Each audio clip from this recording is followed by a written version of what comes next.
Shoot the dog. I can't shoot the dog.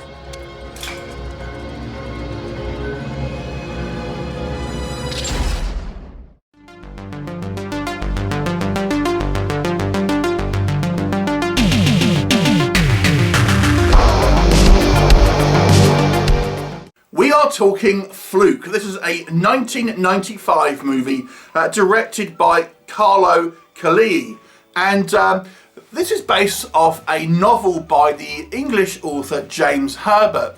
Now, James Herbert has been described as the English version of Stephen King, writing a plethora of horror kind of novels, and some of which have been turned into movies. But this one definitely isn't a horror novel, and thus it's not a horror film, but it is a movie which is somewhat kind of unique in its field in a lot of ways. It's got a pretty good cast. Heading up the cast, you've got Matthew Modine, who plays himself as a human, and I'll explain how this comes to be, but also Fluke, who is the name of the dog. You've also got Nancy Travis, Samuel L. Jackson, Eric Stoltz, Ron Perlman, to name but a few.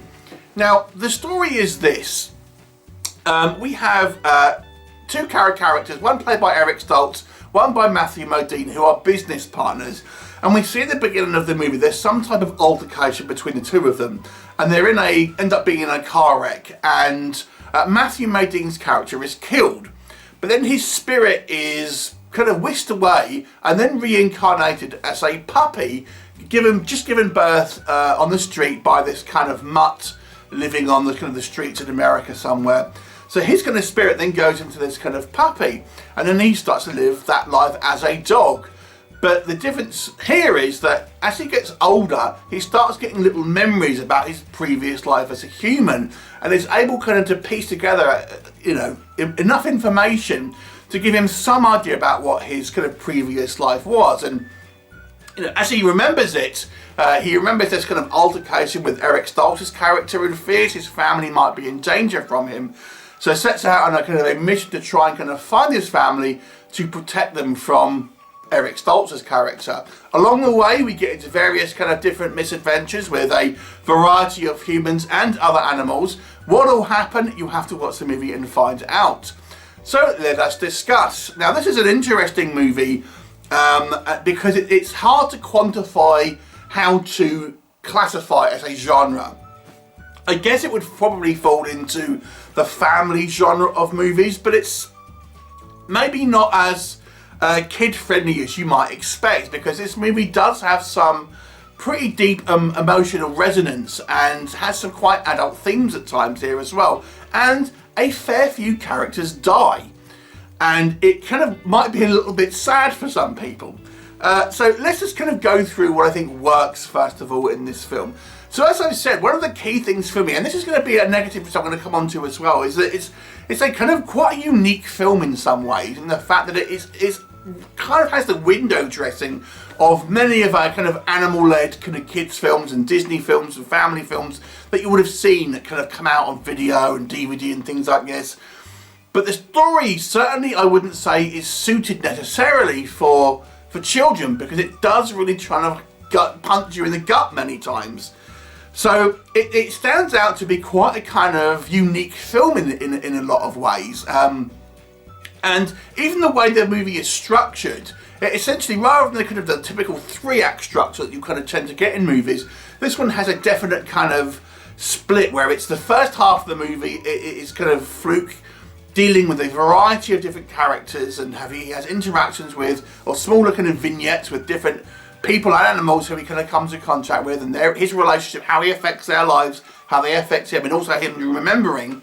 And then the second half of the movie is more or less the main kind of crux of the story, which is his kind of interacting with his family, trying to get them to realise that he's actually the kind of the member of their family reincarnated. So it has a different kind of structure. The first half is almost split into these kind of little chapters with different kind of people, and the second half is more or less one kind of like whole. So just in its structure, it's kind of a little weird, but in the tone, it's as I say, it has the window dressing of a family film, but more adult themes, with a kind of just splashes here and there of kind of like schmaltziness. I think the thing that people would probably take away the most, however, is the impressive acting skills, if you can call it that, from its animal cast. I mean, the main dog here I was reading has actually been used in many films and apparently is a very kind of well-regarded animal actor, I guess you would say, having appeared in you know, kind of a few productions, and was renowned to be a very, very able dog, being able to kind of like follow commands and being able to kind of do things that would be considered quite impressive. And I have to say, the you know, being a '95 movie, this is kind of before really the kind of the advent of a lot of CGI. You know, it was around the kind of the Jurassic Park kind of era, but it's not really used in this film. So everything here is kind of done practically. You know, so it's quite impressive what they can do with these kind of animal actors, and the movie is definitely led by this animal, this dog, FLUKE. But we do get interaction with other kind of like animal characters, in particular one called Rumbo, voiced by Samuel L. Jackson, who is essentially our kind of comic relief, who is another dog that FLUKE gets kind of friendly with, and they kind of talk telepathically, so there's no like, you know, having to kind of artificially move dogs' mouths and things like this.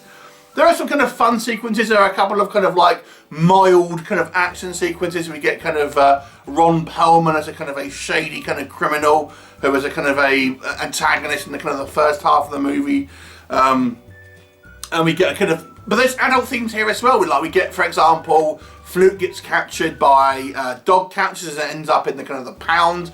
He ends up in a kind of a animal laboratory testing thing for makeup. So it's kind of having you all these kind of situations which could be a little bit kind of like adult. And as I've mentioned, there's a lot of characters that do end up biting the dust in this movie.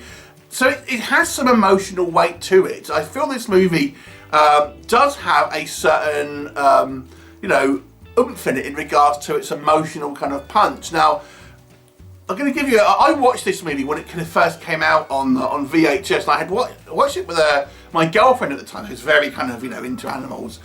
And she wanted to watch it because it was about cute dogs and stuff, and I'd actually already read the book. But she was like distraught after it because because of the kind of the, she wasn't expecting it to be quite as heart-wrenching at times, and it is. So, you know, bear that in mind, but it makes it this kind of unique kind of flavour.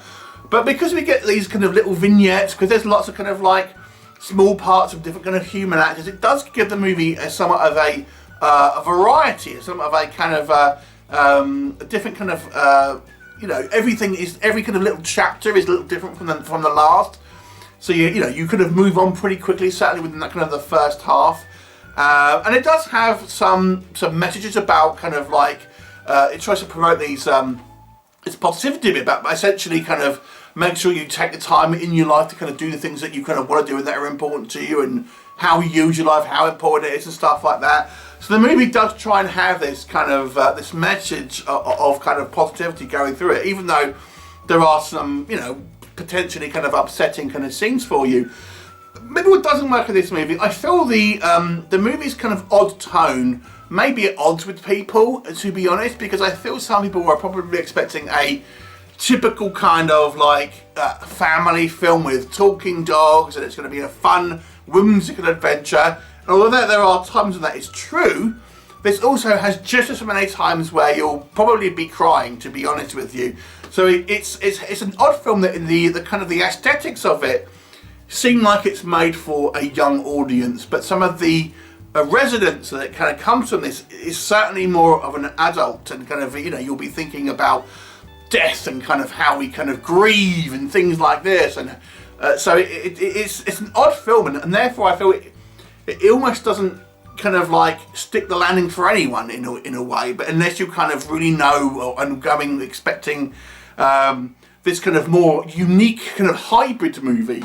But those of you expecting a straight kids film might be thinking it's too adult, and those expecting, you know, those of you who want more of a deep kind of adult orientated, you know, impactful drama, maybe put off by the schmaltziness. And I gotta say, I do think it does kind of lean on the schmaltziness a little bit too much at times. You know, it's obviously a movie that was ideally aimed for a kind of a family audience, so it does kind of like have some overly schmaltzy sort of scenes at times. There are even scenes I think here that feel like there's a kind of Lifetime movie at times, and even when the other thing is there's some sillier moments as well. Obviously we're meant to believe in this reality that this kind of dog has the kind of at least some of the memories of this particular human, but some of the things that it does seem a little bit kind of on the sillier side, to be honest with you. And there are some kind of a little bit of kind of ropey acting kind of here and there, to be honest. But overall, it's such a unique film in some ways. I do think it's probably worth watching, as long as you're kind of not expecting either a total gritty action, kind of drama, or you're not expecting some like just straight kind of kids film, because it's neither of those. It's a mix of the two. I'll give it a 7 out of 10. I've read the novel before, and I remember the novel being a little darker, to be honest, although it does kind of more or less kind of follow the story. And the only thing I would say, I don't know how the ending would sit with people. I think the ending may be a little bit unsatisfying, but I'm going to give it a 7 out of 10 because I do think its uniqueness and the way they kind of got these animals to do certain things on screen, and reading kind of behind the scenes, it's all very kind of, it was done with the utmost care. So it's a 7 out of 10. Have you seen it? What did you think of it? Leave me a comment and I'll look forward to seeing you next time. Bye for now.